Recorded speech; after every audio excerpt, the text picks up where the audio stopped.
நீங்கள் எப்போயாவது திங்க் பண்ணி பார்த்துருக்கீங்களா? ஸ்டாக் மார்க்கெட்னா என்ன? ஸ்டாக் மார்க்கெட்டில் என்ன பண்ணுறாங்க? ஸ்டாக் மார்க்கெட்டில் என்னென்ன இருக்குது?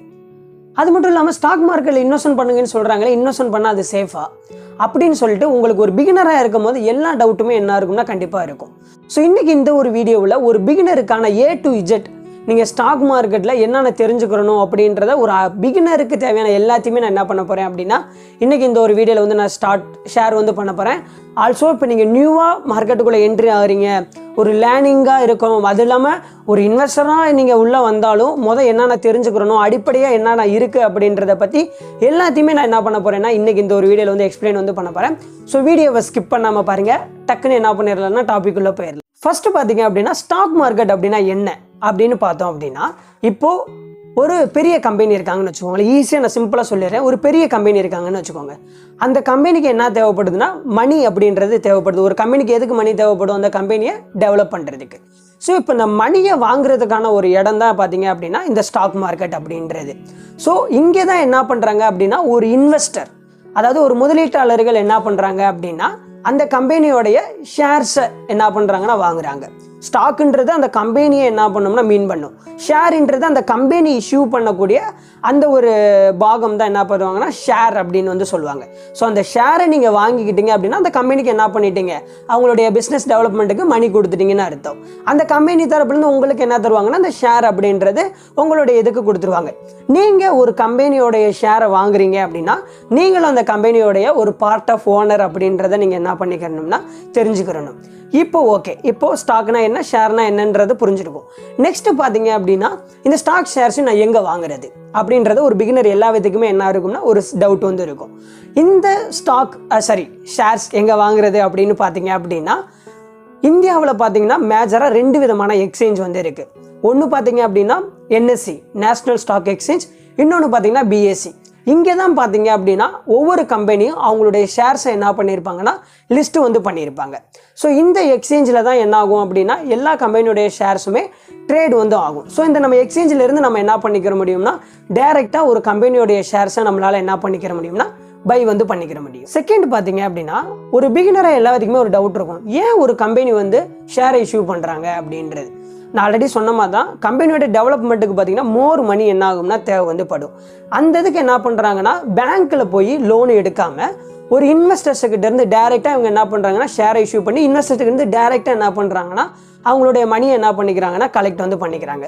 இப்படி ஒரு இன்வெஸ்டர்ஸ் அந்த கம்பெனியோடைய ஷேர்ஸை வாங்கும் போது அந்த கம்பெனி என்ன பண்ணுவாங்க, நெக்ஸ்ட்டு ஒரு ப்ராஃபிட் மேக் பண்ணும்போது இவங்களுக்கும் என்ன ஆகும்னா ஒரு ப்ராஃபிட் லாபம் அப்படின்றது என்ன ஆகும்னா ஒரு ஷேர் இன்வெஸ்டர்ஸுக்கு என்ன ஆகும்னா கிடைக்கும். நெக்ஸ்ட் பார்த்தீங்கன்னா இப்போ ஒரு கம்பெனி ஸ்டாக் மார்க்கெட்டுக்குள்ளே வரந்தோடனே டேரெக்டாக எக்ஸ்சேஞ்சில் லிஸ்ட் பண்ணிடுவாங்கன்னா கிடையாது.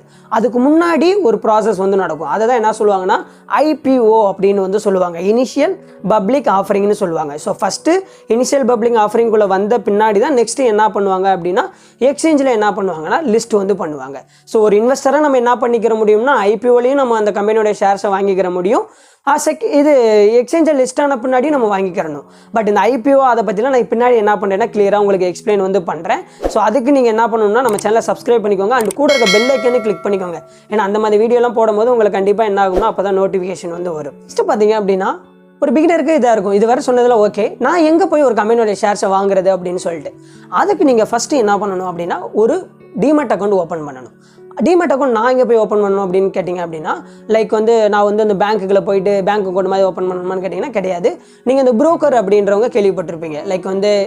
நேம் சொல்கிறேன். பார்த்தீங்கன்னா கைட்டு, ஏஞ்சல் ஒன் கைட்டோட இதுதான் 0 தான், ஏஞ்சல் ஒன், க்ரோவ், அப்ஸ்டாக்ஸ், அடுத்து பார்த்தீங்கன்னா அலேஸ் ப்ளூ, IIFL, 5 பைசா, மோத்திலால் சொல்லி இந்த மாதிரி ஏகப்பட்ட புரோக்கர்ஸ் இருக்காங்க. ஸோ இவங்க கிட்ட போய் நீங்கள் என்ன பண்ணிக்கலாம் அப்படின்னா ஒரு டிமேட் அக்கௌண்ட் ஓப்பன் பண்ணிக்கலாம். அதாவது டிமேட் அண்ட் ட்ரேடிங் அக்கௌண்ட் சொல்லுவாங்க. ஸோ அந்த அக்கௌண்ட் நீங்கள் என்ன பண்ணிக்கிற முடியும்னா ஓப்பன் பண்ணிக்கிற முடியும். அதில் ஓப்பன் பண்ணிட்டு நீங்கள் என்ன பண்ணிக்கலாம் அப்படின்னா ஈஸியாக ஒரு கம்பெனியோடைய ஷேர்ஸை பர்ச்சேஸ் பண்ணிக்கிற முடியும். நெக்ஸ்ட்டு பார்த்தீங்கன்னா இப்போ இந்த மாதிரி புரோக்கர்கிட்ட நான் போகிறேன், அது நான் ஆன்லைனில் போய் பண்ணுறேன், இதெல்லாமே ட்ரஸ்டடாக இருக்குமா அப்படின்னு கேட்டிங்கன்னா கண்டிப்பாக இவங்க எல்லாமே செபி ரிஜிஸ்டர். நான் சொன்னது எல்லாமே மோஸ்ட்லி எல்லாருமே செபி ரிஜிஸ்டர் புரோக்கர் தான். அப்போ செபி அப்படின்னா யார் அப்படின்னு கேட்டிங்கன்னா செக்யூரிட்டி எக்ஸ்சேஞ்ச் போர்ட் ஆஃப் இந்தியான்னு சொல்லுவாங்க. ஸோ இவங்க தான் ஓவராலாக இந்தியன் ஸ்டாக் மார்க்கெட்டை மேனேஜ் பண்ணுறது. இவங்களை ஒரு நேமில் சொல்லணும்னா இவங்க தான் ரெகுலேட்டரி அத்தாரிட்டி போர்டு. நம்மளுடைய ருபீஸை யார் எல்லாமே இது பண்ணுற ஆர்பிஐ. அதே மாதிரி நம்ம இந்தியன் ஸ்டாக் மார்க்கெட்டை ஓவராலாக யார் மேனேஜ் பண்ணுறாங்க அப்படின்னா செபி அப்படின்றவங்க தான். மேனேஜ்னா அதாவது ரெகுலேட்டரி அத்தாரிட்டி போர்டுன்னு என்ன பண்ணுவாங்கன்னா இவங்க வந்து சொல்லுவாங்க. ஸோ இவங்க எல்லாருமே ரிஜிஸ்டர் பண்ணால் தான் ஒரு ப்ரோக்கிங் அக்கௌண்ட் வந்து கண்டிப்பாக என்ன பண்ண முடியும், ஒரு ப்ரோக்கிங் கம்பெனி ஸ்டார்ட் பண்ண முடியும். இப்போ நான் சொன்னது எல்லாமே ட்ரஸ்டடான ப்ரோக்கர் தான். நீங்கள் என்ன பண்ணணுமா தாராளமாக அதில் வந்து அக்கௌண்ட் வந்து ஓப்பன் பண்ணி நீங்கள் ஒரு கம்பெனியோட ஷேர்ஸை ஈஸியாக வந்து என்ன பண்ணலாம்னா பர்ச்சேஸ் வந்து பண்ணலாம். நெக்ஸ்ட் பார்த்தீங்க அப்படின்னா நீங்கள் இப்போ ஒரு பிகினராக மார்க்கெட்டுக்குள்ளே என்ட்ரி ஆகுறீங்க அப்படின்னா மார்க்கெட்டை அப்ரோச் பண்ணுறவங்க 2 டிஃப்ரெண்ட் கைண்ட் ஆஃப் பீப்புள் வந்து இருப்பாங்க. ஃபர்ஸ்ட் ஒன்று பார்த்தீங்க அப்படின்னா இன்வெஸ்டர்னு சொல்லக்கூடியவங்க, இன்னொருத்தவங்க பார்த்தீங்க அப்படின்னா ட்ரேடர்னு சொல்லக்கூடியவங்க. இந்த இன்வெஸ்டர் அப்படின்னா யார் அப்படின்னா இவங்க ஒரு கம்பெனியோட டைரக்ட் ஸ்டாக்கை லாங் டேர்முக்கு, அதாவது ஒரு 1 இயர் அபோவாக என்ன பண்ணுவாங்கன்னா ஹோல்டு வந்து பண்ணுறவங்கள இன்வெஸ்டர்னு சொல்லுவாங்க. இவங்க வந்து அந்த கம்பெனியோடைய ஸ்டாக்கை லாங் டேர்ம் ஒரு 1 இயருக்கு மேலே அவங்க வந்து வாங்கி வச்சுக்கிட்டே இருக்காங்கன்னா அவங்கள தான் என்ன சொல்லுவாங்கன்னா இன்வெஸ்டர்னு சொல்லுவாங்க. அப்போ இந்த ட்ரேடர் அப்படின்றவங்க யார் சொல்லுவாங்கன்னா ஒரு கம்பெனியோடைய ஸ்டாக்கை அன்னைக்கே வாங்கி அன்னைக்கே எக்ஸிட் பண்ணாங்க அப்படின்னா அவங்கள தான் என்ன சொல்லுவாங்கன்னா ட்ரேடர் அப்படின்னு வந்து சொல்லுவாங்க. இந்த மாதிரி மார்க்கெட்டை அப்ரோச் பண்ணுறவங்களும் என்ன பண்ணுறாங்கன்னா 2 டிஃப்ரெண்ட்டாக என்ன பண்ணுறாங்கன்னா இருக்காங்க. நெக்ஸ்ட் பார்த்தீங்கன்னா எவ்ரி பிகினர்ஸும் பார்த்தீங்கன்னா இந்த ஒரு இதை வந்து கண்டிப்பாக என்ன பண்ணணும்னா நீங்கள் தெரிஞ்சு வச்சுக்கிட்டே இருக்கணும். ஏன்னா இது தான் பார்த்தீங்க அப்படின்னா நீங்கள் உங்கள் ஸ்டார்டிங் ஸ்டேஜஸில் ஒரு இன்வெஸ்ட்மெண்ட் பண்ணுறதுக்கு ஒரு பெஸ்ட்டு டூலாகவும் இருக்கும். அண்டு ஒரு பெஸ்ட்டு ரிஸ்க் பார்த்தீங்கன்னா ரொம்பவும் கம்மியாக இருக்கக்கூடிய ஒன்று. அதாவது என்னது அப்படின்னா இண்டெக்ஸ் அப்படின்றத நீங்கள் புரிஞ்சுக்கோங்க. பட் இண்டெக்ஸ் இன்வெஸ்ட்மெண்ட் பற்றி நான் அடுத்து சொல்கிறேன். அது என்னது இண்டெக்ஸ் அப்படின்னு கேட்டிங்க அப்படின்னா இப்போ நம்ம 2 விதமான எக்ஸ்சேஞ்சை பற்றி பார்த்தோம். ஒன்று என்எஸ்சி, இன்னொன்று வந்து பிஎஸ்சி. அந்த என்எஸ்சி கீழே மெயினாக இருக்கக்கூடிய ஒரு இண்டெக்ஸ் என்னது அப்படின்னா நிஃப்டி 50. அதே பிஎஸ்சி கீழே இருக்கக்கூடிய ஒரு மெயினான இண்டெக்ஸ் பார்த்தீங்க அப்படின்னா சென்செக்ஸ் அப்படின்றது. இது ரெண்டுமே பார்த்தீங்கன்னா இந்தியாவில் இருக்கக்கூடிய மேஜரான மெயினான இண்டெக்ஸ். இந்த நிஃப்டி எடுத்துக்கிட்டிங்கன்னா இதில் ஓவராலாக பார்த்தீங்கன்னா 50 கம்பெனி வந்து என்ன இருக்கும்னா இருக்கும். இந்த சென்செக்ஸ் எடுத்துக்கிட்டிங்கன்னா இதில் பார்த்தீங்கன்னா பிஎஸ்சி கீழே இருக்கக்கூடிய டாப் 30 கம்பெனி என்ன பண்ணுவாங்கன்னா இந்த சென்செக்ஸ் கீழே என்ன பண்ணியிருப்பாங்கன்னா கொடுத்துருப்பாங்க. இந்த 50 கம்பெனியோடைய மூமெண்டம் தான் இந்த நிஃப்டியோடைய மூமெண்டம். இந்த 30 கம்பெனியோடைய மூமெண்டம் தான் இந்த சென்செக்ஸனுடைய மூமெண்டம். நான் இது எதுக்கு ஒரு பிகினராக நீங்கள் தெரிஞ்சுக்கிறணும் அப்படின்னு நான் சொன்னேன் அப்படின்னா இது ரெண்டுமே தான் ஓவராலாக இந்தியாவோட எக்கனாமியை என்ன பண்ணும் அப்படின்னா மீன் வந்து பண்ணும். இப்போ இண்டெக்ஸ் நல்லா இருக்குன்னா ஓகே இந்தியாவோட எக்கனாமி நல்லா இருக்குன்னு அர்த்தம். அதாவது ஒரு இன்வெஸ்டராக மோஸ்ட்லி வெளிநாட்டிலேருந்து பார்க்குறவங்களுக்கு இருந்தாலும் சரி, நம்ம நாட்டிலே இருந்த இன்வெஸ்டருக்காக இருந்தாலும் சரி, அதுதான் பார்த்தீங்கன்னா ஒரு ரெப்ளிகேட் வந்து பண்ணுறது. இந்தியாவோட எக்கனாமி எப்படி இருக்குன்றதும் கூட எப்படி இருக்குன்றத இது வந்து பண்ணுறது. நெக்ஸ்ட் பார்த்தீங்க அப்படின்னா இது எதுக்கு ஒரு இன்வெஸ்டர் கண்டிப்பாக தெரிஞ்சு வச்சுக்கணும், அது ஒரு பேசிக் பிகினர் எதுக்கு தெரிஞ்சு வச்சுக்கணும் அப்படின்னா இப்போ நீங்கள் ஸ்டார்டிங் ஸ்டேஜஸில் மார்க்கெட்டுக்குள்ளே வரீங்கன்னா எடுத்த உடனே டேரெக்டாக ஸ்டாக்ஸில் போய் இன்வெஸ்ட்மெண்ட் பண்ணுறது ஹைலி ரிஸ்க்காக இருக்கும். அண்ட் எப்படி அனலைசிஸ் பண்ணணுன்றது உங்களுக்கு எந்த ஒரு ஐடியாவும் இருக்காது. அதுக்கு நீங்கள் என்ன பண்ணலான்னா இந்த இண்டெக்ஸில் இன்வெஸ்ட்மெண்ட் பண்ணலாம். இண்டெக்ஸில் எப்படி இன்வெஸ்ட்மெண்ட் பண்ணுறது, இண்டெக்ஸில் டேரெக்டாக வாங்க முடியுமான்னு கேட்டிங்கன்னா முடியாது. லைக் அதில் பார்த்தீங்கன்னா ஸ்டாக் மாதிரி வாங்குறதுக்கான ஒரு மெத்தடில் இடிஎஃப்ஸ்னு சொல்லுவாங்க, இது எக்ஸ்சேஞ்ச் ட்ரேடட் ஃபண்டு. ஸோ அதில் பார்த்தீங்கன்னா இந்த இண்டெக்ஸுக்கான இடிஎஃப்ஸ் வந்து இருக்கும். ஸோ அதை நீங்கள் என்ன பண்ணிக்கலாம்னா பர்ச்சேஸ் வந்து பண்ணிக்கலாம்.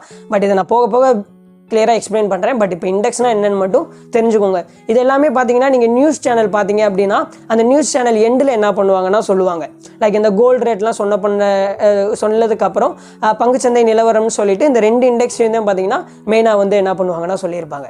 ஞாபகம் வரும்னு நினைக்கிறேன். நெக்ஸ்ட் பார்த்தீங்க அப்படின்னா ஒரு ஸ்டாக்கில் இன்வெஸ்ட்மெண்ட் பண்ணோம் அப்படின்னா நீங்கள் பிகினராக எல்லாத்துக்குமே கேட்குறதா ரிஸ்க் ரிவார்டு எப்படி இருக்கும் அப்படின்னு வந்து பார்த்தீங்க அப்படின்னா இப்போது இது பார்த்தீங்கன்னா high risk and high reward. But high ரிஸ்க்குன்றது எதை மீன் பண்ணணும் அப்படின்னு பார்த்தீங்கன்னா நீங்கள் ஒரு பென்னி ஸ்டாக் போகிறீங்க, அதாவது ஒரு 50 ரூபாய் கம்மியாக இருக்கக்கூடிய ஒரு ஸ்டாக் போகிறீங்க, அந்த கம்பெனியோட பிஸ்னஸ் மாடல் எதுவுமே இல்லை, அந்த மாதிரியான ஸ்டாக்கில் போகும்போது தான் உங்களுக்கு ஹை ரிஸ்க் வந்து இருக்கும்.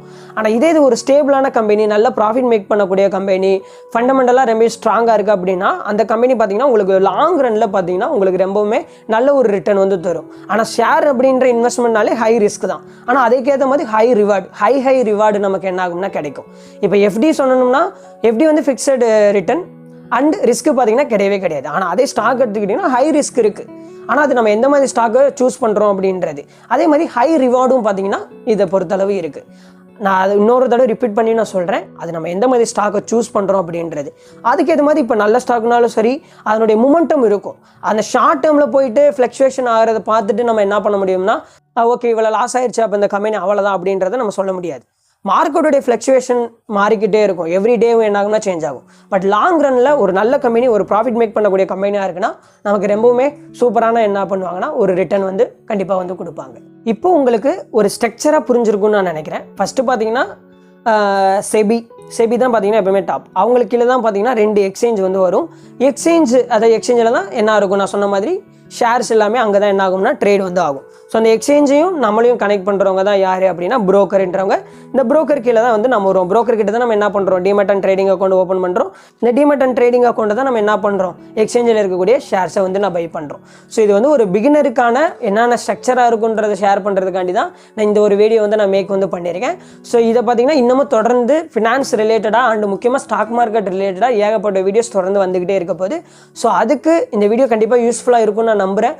அண்ட் இத்தனோன்னு வேல்யூவாக இருந்தாலும் கண்டிப்பாக நீங்கள் என்ன பண்ணுங்கன்னா சப்ஸ்கிரைப் வந்து பண்ணுங்கள். ஏன்னா அப்படி நீங்கள் கொடுக்குற ஒவ்வொரு சப்ஸ்கிரைப் உங்களுக்கு ஃப்ரீயாக இருக்கும். பட் அதுதான் எனக்கான ஒரு மோட்டிவேஷன். அண்ட் இன்னும் எனக்கு மோர் ரிலேட்டட் இந்த மாதிரியான வீடியோ வந்து கிரியேட் பண்ணுவோம். என்னை வந்து என்ன பண்ணணும்னா பூஸ்ட் வந்து பண்ணும். அது மட்டும் இல்லாமல் வீடியோ பிடிச்சிருந்தாலும் லைக் வந்து பண்ணுங்கள். ஸோ அல்காதரம் பூஸ்ட் வந்து பண்ணும். அண்ட் உங்களுக்கு எந்த டவுட் இருந்தாலும் மறக்காமல் கமெண்ட் பண்ணுங்கள். அண்ட் உங்களுடைய ஃப்ரெண்ட்ஸ் அண்ட் ஃபேமிலிக்கும் இந்த ஸ்டாக் மார்க்கெட் இந்த ஒரு வீடியோ வந்து அவங்களுக்கு யூஸ்ஃபுல்லாக இருக்கும்னு நினச்சிங்கன்னா கண்டிப்பாக ஷேர் பண்ணி அவங்களுக்கும் நாலேஜை வந்து எடுத்துக்கிற வைங்க. அண்ட் அவங்களையும் சப்போர்ட் வந்து பண்ண சொல்லுங்க. So thank you so much. பாய்.